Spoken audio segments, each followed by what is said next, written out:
మాన్స్టర్వర్స్ లో ఉండే మాన్స్టర్స్ గురించి ఇప్పటి వరకు వాటి హిస్టరీస్, క్రియేషన్స్, ఆరిజిన్స్ గురించి, ఫ్యాక్ట్స్ గురించి అంటే చాలా వరకు మీకు తెలియని కొన్ని డీటెయిల్స్ గురించి, ఫ్యాన్ థియరీస్ గురించి చాలా వరకు ఇదివరకు వచ్చిన ఇన్ఫో అంతా కూడా ఆల్రెడీ వీడియోస్ చేసి ప్లేలిస్ట్ కూడా ఛానల్లో పెట్టాను. సో ఇక చాలా మంది ఎదురు చూస్తున్న కింగ్ కాంగ్ యొక్క ఆరిజిన్ గురించి ఈ వీడియోలోని, ఆ క్యారెక్టర్ యొక్క హిస్టరీ గురించి, కాంగ్ బర్త్ గురించి, స్కల్ ఐలాండ్ లో జరిగిన ఫ్లాష్ బ్యాక్ ఇన్సిడెంట్స్ గురించి, రిలీజ్ చేసిన కామిక్ బుక్ లో ఉన్న స్టోరీని కూడా క్లారిటీగా ఈ వీడియోలో తెలుసుకుందాం. Of course the birth of Kong అనే బుక్ కూడా ఎప్పటి నుండి ఉంది. కాకపోతే దీని గురించి కంప్లీట్ గా చెప్పాల్సిన అవసరం లేదు, ఎందుకంటే స్కల్ ఐలాండ్ కి కొద్దిగా సిమిలారిటీగా ఆల్టర్నేటివ్ స్టోరీలా ఉంటుంది. కాకపోతే కాంగ్ ఆరిజిన్, ఆ ఫ్లాష్ బ్యాక్ ఇన్సిడెంట్స్, కాంగ్ యొక్క పేరెంట్స్ గురించి చెప్తే సరిపోతుంది. దీంతో పాటు ఆరిజిన్ మాత్రమే కాదు, అసలు ఈ క్యారెక్టర్ ఎలా క్రియేట్ అయింది, ఎవరి వల్ల క్రియేట్ అయింది, ఏ ఫిలిం తో స్టార్ట్ అయింది అనే దాని గురించి కూడా కంప్లీట్ గా తెలిసేసుకుందాం. నేనైతే చిన్నప్పుడు మొదటిసారిగా చూసిన మాన్స్టర్ ఫిల్మ్ అంటే అది డైనోసార్స్, గాడ్జిల్లా కాదు, కింగ్ కాంగ్ అనమాట. సో అప్పటి నుండి నేనైతే కింగ్ కాంగ్ కి పర్సనల్ గా ఫ్యాన్. ఓన్లీ ఆ ఫిల్మ్ చూసినందుకు మాత్రమే కాదు, కొద్దిగా హనుమాన్ కి, ఆ వానర అవతారానికి సిమిలర్ గా ఉండడం వలన కనెక్ట్ అయ్యాను బాగా.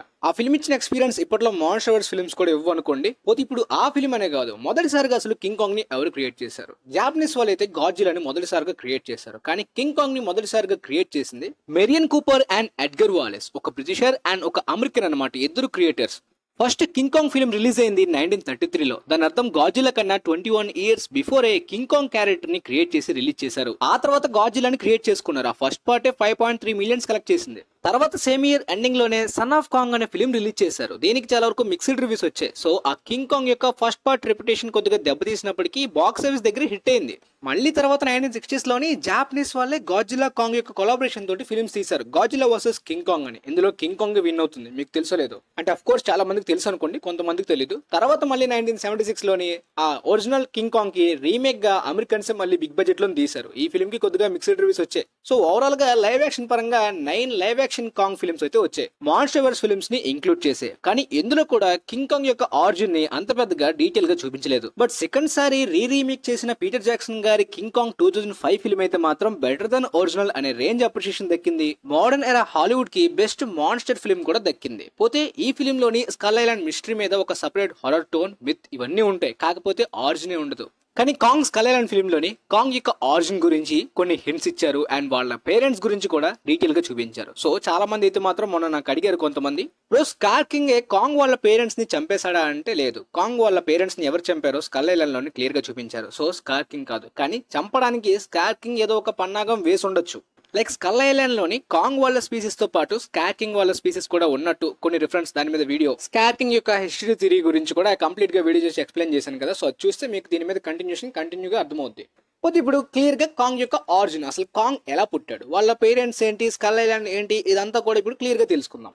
హ్యూమన్స్ ఎగ్జిస్టెన్స్ కన్నా ముందే టైటన్స్ ఈ ప్రపంచాన్ని రూల్ చేసేవనేది మనకు తెలుసు. సో స్కల్ ఐలాండ్ కి ఆ విధంగా ఈ ఏప్స్ అనమాట, ఏవీ పీపుల్స్ ఎగ్జిస్ట్ అయిన తర్వాత కూడా కాంగ్ వాళ్ళ పేరెంట్స్ ఈ స్కల్ ఐలాండ్ ని రూల్ చేసేవి. కానీ ఆ టైటన్స్ చాలా పీస్ఫుల్ గా ఉండేవన్నమాట. కానీ ఎప్పుడైతే స్కల్ క్రాలర్స్ అనేవి సర్ఫేస్ కింద నుండి బయటకు వస్తున్నాయో, స్కల్ ఐలాండ్ లోని మొత్తం బ్యాలెన్స్ తప్పే విధంగా మూగజీవాళ్ళని తినడం, కొన్ని ఏప్స్ ని తినడం, మొత్తం అంతా కూడా బ్యాలెన్స్ మార్చే విధంగా క్రూరంగా వర్స్ట్ గా బిహేవ్ చేస్తాయి. స్కల్ ఐలాండ్ సర్ఫేస్ కింద హాలో ఎర్త్ కి దారి ఉంది. ఆ విషయం మనందరికీ తెలిసిందే. మాన్స్టర్వర్స్ లో చాలా టైటన్స్ అన్ని కూడా హాలో ఎర్త్ లో ఉండేవే. సో హాలో ఎర్త్ లోని కాంగ్ కి సంబంధించిన ఏన్షియంట్ హిస్టరీ, థ్రోన్ కూడా ఉన్నట్టు మనకి గాడ్జిల్లా వర్సెస్ కాంగ్ ఫిల్మ్ లోని చూపించారు. సో కాంగ్ వాళ్ళ పేరెంట్స్ అండ్ వాళ్ళ యాన్సిస్టర్స్ ఓన్లీ స్కల్ ఐలాండ్ ని మాత్రమే రూల్ చేయలేదు, సర్ఫేస్ కింద ఉండే హాలో ఎర్త్ లోని ఈ టైటన్స్ ని వాళ్ళకంటూ ఒక ప్లేస్ ని కూడా రూల్ చేసినట్టు మనకి ఇక్కడ క్లారిటీగా అర్థమవుతుంది. సో అలా ఒకసారి ఏప్ కింగ్డమ్, ఏప్స్ అంతా కలిసి ఈ స్కల్ క్రాలర్స్ తోటి భీకరమైన యుద్ధం అన్నమాట.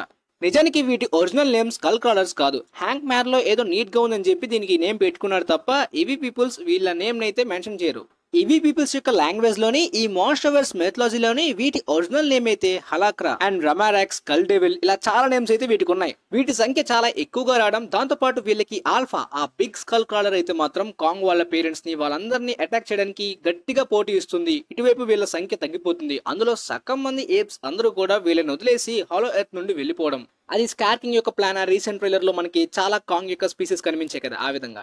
సో ఈ రిమైనెడ్ ఏప్స్ వెళ్ళిపోవడం అనేది ఒక థియరీ అనమాట, అంతే. సో మొత్తానికి చాలా ఏప్స్ అందరూ కూడా కొట్టుకుంటారు కదా ఫైట్ లోని. కానీ మనకు అక్కడ స్కెల్టన్స్ ప్రకారం అయితే కొన్ని మాత్రమే కనిపించే, ముఖ్యంగా కాంగ్ వాళ్ళ పేరెంట్స్ చనిపోయినట్టు మాత్రమే చూపించారు. అసలు కాంగ్ వాళ్ళ పేరెంట్స్ లో వాళ్ళ మదర్ ఆ టైంలో ఒక ప్రెగ్నెంట్ అనమాట. కాంగ్ వాళ్ళ ఫాదర్ చాలా గట్టిగా ట్రై చేస్తాడు వాళ్ళ మదర్ వైపు రాకూడదని చెప్పి. సో ఆ టైంలోనే ఆమె కాంగ్ ని కంటుందన్నమాట. అండ్ కాంగ్ ని ఒక చిన్న గ్రోలో కూడా దాచేస్తుంది. సో కాంగ్ అక్కడ ఉన్న విషయం చాలా మందికి తెలియదు.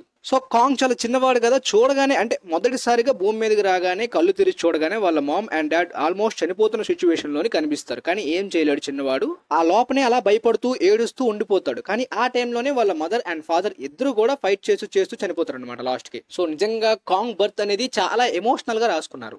సో ఇవి చిన్నవైనప్పటికీ టైటన్స్ కాబట్టి పుట్టగానే వాటికంటూ ఒక క్లారిటీ అంటూ ఉంటుందన్నమాట. వాళ్ళ మామ్ అండ్ డాడ్ ని ఏవి చంపుతున్నాయి ఆ స్కల్ క్రాలర్స్, వాటి అయితే మాత్రం తన మైండ్ లో స్ట్రాంగ్ గా ఉంటుంది కాబట్టి అవి ఎప్పుడు స్కల్ ఐలాండ్ కి వచ్చినా చాలా గట్టిగా పోటీస్తూ చంపేస్తుంటాడు వాటిని. సో అప్పటిదాకా స్కల్ ఐలాండ్ లో బతికే ఎవీ పీపుల్స్ ఆ స్కల్ క్రాలర్స్ ని గానీ అండ్ చాలా అదర్ మాన్స్టర్స్ ని ఈవెన్ ఏప్స్ ని ఈ కాంగ్స్ ని చూసినా భయపడే వాళ్ళందరూ కూడా ఎప్పుడైతే స్కల్ క్రాలర్స్ ని చంపి హ్యూమన్స్ ని ప్రొటెక్ట్ చేస్తూ అక్కడ నేచర్ ని బ్యాలెన్స్ చేస్తున్న కాంగ్ ని చూసి ఒక గాడ్ లాగా పూజిస్తారు అక్కడ పీపుల్స్. అండ్ ఆ ఐలాండ్ కి కాంగ్ ఒక కింగ్ మాత్రమే కాదు ఒక గాడ్ గా మారుతాడు అనమాట. సో అక్కడ నుండే కదా జియాన్ తీసుకొని కాంగ్ తో కాంటాక్ట్ అయ్యే విధంగా ఆ ఎవీ పీపులే కదా జియా.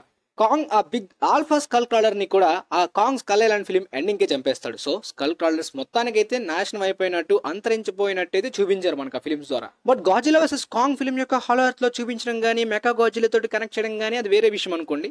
బట్ మెయిన్ ఆల్ఫాతో అయితే మాత్రం ఫైట్ అనేది స్కల్ ఐలాండ్ ఫిలిం ఎండింగ్ కే ఉంటుంది. సో మొత్తానికి కాంగ్ యొక్క హిస్టరీ గురించి అండ్ తన ట్రాజిక్ ఫ్లాష్ బ్యాక్ ఆరిజిన్ గురించి క్లారిటీగా తెలిసింది కదా. ఇప్పుడు తన పవర్స్ అండ్ ఎబిలిటీస్ గురించి చూద్దాం. కాంగ్ కి స్పెషల్ గా super powers or cosmic or atomic breath లాంటివి ఏమీ కూడా లేవు. కాకపోతే కాంగ్ కి ఫిజికల్ స్ట్రెంత్ చాలా పవర్ఫుల్ గా ఉంటుంది. అంటే తను హ్యాండ్ టు హ్యాండ్ కాంబాట్స్ లో ఇచ్చే పంచెస్ గానీ ఫైటింగ్ స్కిల్స్ గానీ అద్భుతంగా ఉంటాయి. ఏ మాన్స్టర్ అదర్ క్రియేచర్స్ కి కూడా ఈ రేంజ్ ఫైటింగ్ స్కిల్స్ ఉండవు. కానీ తనకి అపోనెంట్ గా స్ట్రాంగ్ గా క్రియేట్ చేయడానికి స్కార్ కింగ్ ని ఆ విధంగా డిజైన్ చేశారు. అయినా వాడి పన్ను కూడా ఊడిపోయింది అనుకోండి. కాంగ్ డ్యూరబిలిటీ కూడా చాలా స్పెషల్ అని చెప్పుకోవాలి. ఎందుకంటే పెద్ద పెద్ద చాపర్స్ తోటి ప్లేన్స్ తోటి ఫైట్ చేస్తూ కూడా ఓడిపోతూ అలిసిపోతూ కూడా వెంటనే రికవర్ అవ్వగలుగుతాడు. తర్వాత ఎజిలిటీ అదే ఫ్లెక్సిబిలిటీ అనమాట. చూడడానికి పొడవుగా దాంతోపాటు బాడీ కూడా బల్క్ గా ఉంటున్నప్పటికీ చాలా ఫాస్ట్ గా మూవ్ అవ్వగలుగుతాడు, ఫ్లెక్సిబుల్ అవ్వగలుగుతాడు, కొండల్ని క్లైంబ్ చేయగలుగుతాడు, గెంతగలడు, ఎగరగలడు, చురుకుతనం చాలా ఎక్కువ అనమాట. ఇక తర్వాత ఇంటెలిజెన్స్. కాంగ్ యొక్క ఐక్యూ గురించి స్పెషల్ గా మీకు చెప్పాల్సిన అవసరం లేదు. చాలా క్రియేచర్స్ లోని కాంగ్ యొక్క ఐక్యూ బాగా స్పెషల్. ఆ ఐక్యూ ఇంటెలిజెన్స్ కి పోటీ ఇవ్వడానికి బలమైన అపోనెంట్ లేని క్యారెక్టర్ ని కూడా ఆరాంగ్టన్స్ ని యూజ్ చేసుకుని ఇప్పుడు మనకి స్కార్ కింగ్ ని పెడుతున్నారు. ఎస్, ఏప్స్ యొక్క ఐక్యూ చాలా పవర్ఫుల్ గా ఉంటుంది కదా. సో దానికి పోటీ ఇచ్చే విధంగా ఆరాంగ్టన్ ని యూజ్ చేసుకుని స్కార్ కింగ్ ని డిజైన్ చేయడం అంటే కాంగ్ కన్నా కొద్దిగా ఐక్యూ ఎక్కువ లాగా. అండ్ కాంగ్ యొక్క సెన్సెస్ కూడా చాలా పవర్ఫుల్ గా పనిచేస్తాయి అనమాట. అంటే ఆ వానర జాతి ఏప్స్ యొక్క సెన్సెస్ చాలా పవర్ఫుల్ గా ఉంటుంది. దాంతో పాటు సర్వైవల్ స్కిల్స్ కూడా కాంగ్ కి చాలా ఎక్కువ. అంటే తప్పించుకోవడం చాలా ఫాస్ట్ గా వచ్చు, కానీ ఒక్కసారిగా పోటీలోని తెగించి ముందు దిగాడంటే మాత్రం ఇక do or die. Like Batman and captain America లాగా అపోనెంట్స్ ఎంత సూపర్ పవర్స్ ఉన్న వాళ్ళైనా సరే తన దగ్గర పవర్స్ లేనప్పటికీ సరే మొత్తం ఓడిపోయినంత వరకు కూడా గట్టి పోటీని ఇస్తాడు. కాంగ్ కి super human speed, swimming skills ఇవన్నీ కూడా మీకు తెలిసిందే. స్టామినాని ఎన్హాన్స్ చేసుకోగలడు. దాంతో పాటు అండ్ డెక్స్టరిటీ అంటే తన కాళ్ళ వేళ్లతో కూడా వెపన్స్ ని ఏదైనా రాయల్ని కూడా పట్టుకొని మూవ్ చేయగలుగుతాడు. తన ఐక్యూ చాలా స్ట్రాంగ్ గా ఉండడం వలన ఏది చూసినా వెపన్ గా మార్చుకోగలుగుతాడు. దాంతో పాటు కొంతమంది ఫైటింగ్ టెక్నిక్స్ ని కూడా చూసి వాళ్ళలాగే ఫైట్ చేయగలుగుతాడు. వీక్నెస్ అంటే తను చిన్నప్పుడు కొద్దిగా యంగ్ ఏజ్ అప్పుడైతే మాత్రం కొన్ని వెపన్ సౌండ్స్ గానీ హెలికాప్టర్ సౌండ్స్ కి కొద్దిగా ఇబ్బందిగా ఫీల్ అవుతుంటాడు ఎక్కువగా. సో కాంగ్ స్కల్ ఐలాండ్ లో అలాంటి ఎదుగుతున్నవాడు కాబట్టి సో చాలా ఇబ్బందిగా ఫీల్ అవుతాడు. సో ఓవరాల్ గా ఈ పవర్స్, ఆరిజిన్, హిస్టరీ కంప్లీట్ గా మీకు కాంగ్ గురించి క్లారిటీ వచ్చిందని ఈ వీడియోతో అనుకుంటున్నాను. కాంగ్ కి ఫ్యాన్ గా నాకైతే తనలోని తన సిగ్నేచర్ స్టైల్ అయిన గుండెల్ని బాదుకుని చెస్ట్ ని విరిచే లాంటి సీక్వెన్స్ అయితే నాకు బాగా నచ్చుతుంది. మరి మీకు కాంగ్ లో ఏ క్వాలిటీ బాగా నచ్చుతుంది కింద కామెంట్ సెక్షన్ లో తెలియజేయండి. దాంతో పాటు కాంగ్ మీద ప్రేమతోటి మీకు కూడా ఇంత ఇన్ఫో ఇవ్వాలని చెప్పి మొత్తం కలెక్ట్ చేస్తున్నందుకు ఈ వీడియోకి లైక్ ఆర్ వీలైతే వీడియోని మీ ఫ్రెండ్స్ తో కూడా షేర్ చేసుకొని సపోర్ట్ చేయండి. And thanks for watching.